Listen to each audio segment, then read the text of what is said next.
জলাবদ্ধতার খবর জানাতে এই মুহূর্তে বরিশালে আছেন সহকর্মী অপূর্ব অপু। সরাসরি যাচ্ছি তার কাছে।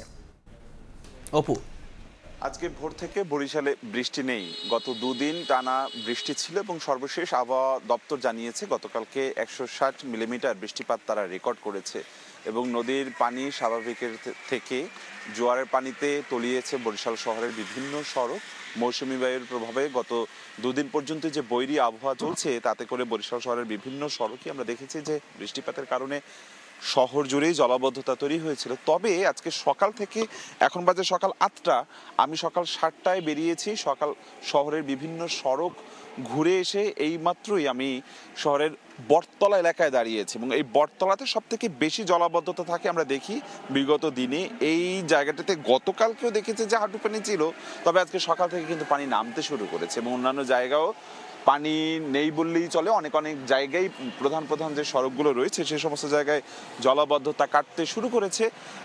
বগুড়া রোড, ভাটিখানা, কালীবাড়ি রোড, মুন্সি গ্যারেজ, শীতলাখোলার মোড়, এই এলাকাগুলো আমি আজকে সকালে ঘুরেছি।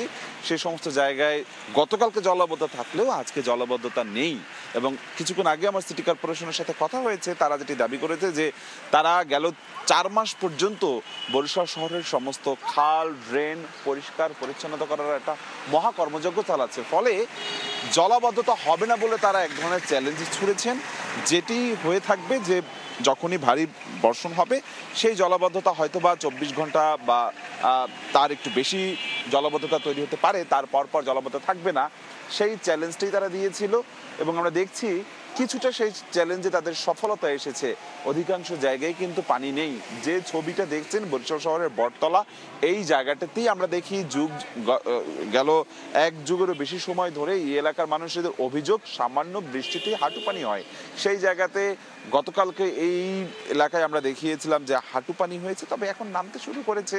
অন্যান্য জায়গায়ও দেখেছি এবং আবহাওয়া অফিস বলছে যে স্থানীয় নদীবন্দরে 1 নম্বর বিপদ সংকেত ছিল, বিআইডব্লিউটি এর কর্মকর্তারা জানিয়েছিল।